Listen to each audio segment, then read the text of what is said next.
Hello everyone and welcome back to IMO Reviews and happy Halloween. Today is our special review for The Pyramid, directed by Gregory Levasseur and starring Ashley Hinshaw, Dennis O'Hare and Jay Buckley. A team of excavators discover a new hidden pyramid in the sands of Egypt, taking a step inside only to discover some dark Egyptian history that still remains. I had no idea that this movie existed. It completely flew me by. I've only discovered this because Mrs. IMO told me that she paid money to see the damn thing in cinema and it sounded so bad that I was intrigued. So we got a few bottles of wine, a bit of food, and we put it on the television.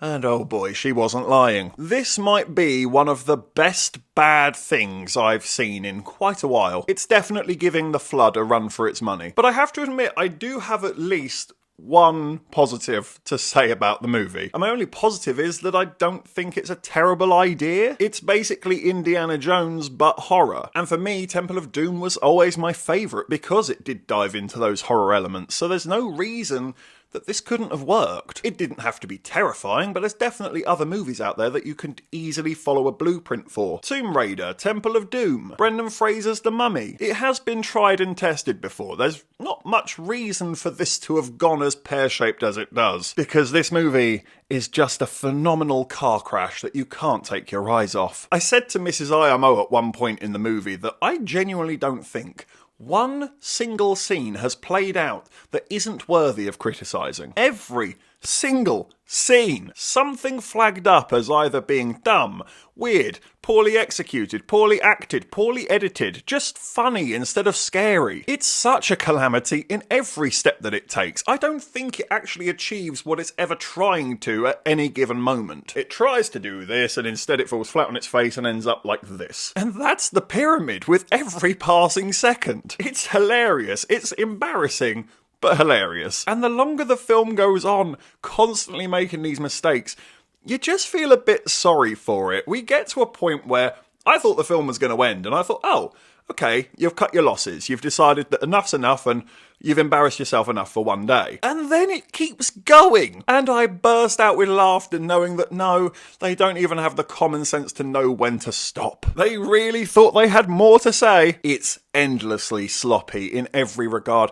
It can't make up its mind if it wants to be a natural cinematic feeling to the movie or if it wants to go down the found footage route. So it does both. And it doesn't mesh. And the found footage stuff is so bad. It doesn't feel like it's found footage. It feels like you've got a normal cameraman and he's just using poor techniques and very shoddy filters and edits. There's nothing tangible to it. It doesn't feel believable. It's still way too smooth for something that's supposedly a handheld camera. If you're found footage, then why are you still going with the letterbox aspect ratio? It really thinks that more is more, and instead we're just jamming a pile of crap into a blender to a point we can't even get the lid on the blender anymore. There isn't one single worthwhile performance here. I thought the main girl was probably the best. She's trying, bless her heart. But Jay Buckley in particular stood out like a sore thumb from start to end. You remember back at school when you were doing a drama production of, I don't know, Little Shop of Horrors, and you maybe had a few numbers short in the team? So they drag in the school football team captain and he hasn't got a clue. He's not interested. He's just been roped into this and he's going to pretend to be far too cool for any of this throughout the whole situation. That's kind of how Jay Buckley feels in this movie. It's like he knows that this is awful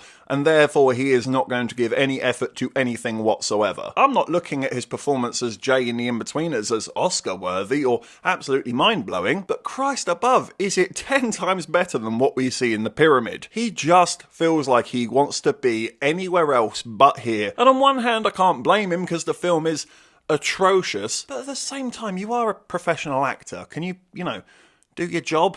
Even try a little bit? All of his line reads, and they're not entirely his fault because he didn't write them, but every single one of his line reads just had me bursting out with laughter. I think I got shit in my ear. Oh, Katie, your scratch is looking very infected. It's so bad. The CGI is horrific and it's so overly relied upon as well. The villain is laughable. I mean, I might as well just go into spoilers. Is anyone really going to check this film out? The big, scary, evil Egyptian thing is that Anubis, the Egyptian god, is still alive. He's the only one that's alive. At least that's the only one we get to see that's still knocking about. We don't really bother to dig any deeper and go, hey, if he's alive, maybe some others are alive. No, it's just Anubis for some reason. No explanation. And not only is he terribly CGI'd, and frankly his design is quite insulting to the Egyptian gods, he just looks like a bad dog man, but he doesn't make any sense. I don't know what his motivation is. I understand that he's taking hearts and weighing them, and if it's level, they get to go to the afterlife. Yep, that's all natural Egyptian law. Well done, you didn't fuck that up. But why is he killing them? Like, I thought it was once they die, he then does it. I didn't know that Anubis was the one who was murdering people and then judging them. Seems a little bit moralistically grey, don't you think? I get to murder everybody, but then judge whether or not they're worthy of going to heaven. It doesn't play out like it's his duty or his job as an Egyptian deity. There's no nuance to it. There's no conflict. There's no, I don't want to do this, but I have to. No, he comes across as a very rabid, angry dog man who wants to kill everybody for no reason. The sound design makes absolutely zero sense whatsoever. It's got so much music and it completely invades every single scene. None of it's diegetic sound that feels believable of its environment. It's all the explosive action noises of Hans Zimmer and very big jolting bangs when there's a jump scare. Where is any of this music coming from? I thought we were in a pyramid, for God's sake. I mean, the fact that we're discovering a new pyramid under the sand is pretty stupid in and of itself. But my favourite scene of the pyramid, by a country mile, has to be when one of the characters falls off an edge and lands on all these spikes. Oh no, big problem. Then starts to get eaten by Sphinx cats, which was pretty funny, especially because the cats are so poorly CGI'd. And then it gets one step better because Jay Buckley then decides to shoo the cats away by flinging sand at them, like he's in their litter box. But the piece de resistance is the fact that when they finally get down to her body that is somehow still alive despite having 4 to 5 giant holes in her, they then decide to pick her up off the spikes. About halfway, she's groaning and ow, very painful, lots of blood falling out. And when she's about halfway off the spikes, they go, oh, hang on, she's got 4 giant holes in her, she's never going to make it. And then they put her back down on the spikes. Perfect. That's perfect. That's amazing. That's my favourite scene in anything ever. The horror, the gore, I mean, I feel stupid calling it horror and gore, it's barely that. Half of it happens off screen and what you do get to see is just bloody laughable anyway. I could go on and on about this movie. The more I sit here and think about it, the more things come flooding to my brain like, oh yeah, and that. But enough's enough. I'm gonna give The Pyramid a 1 out of 10. Thank you for watching this review. Please be sure to hit that like button and hit the subscribe button if you haven't already, and please do hit the comment section as well. Have you seen The Pyramid? What did you think about it? Let me know in the comment section below.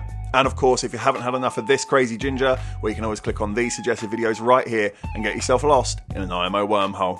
But if not, take care, and I look forward to seeing you on the next review.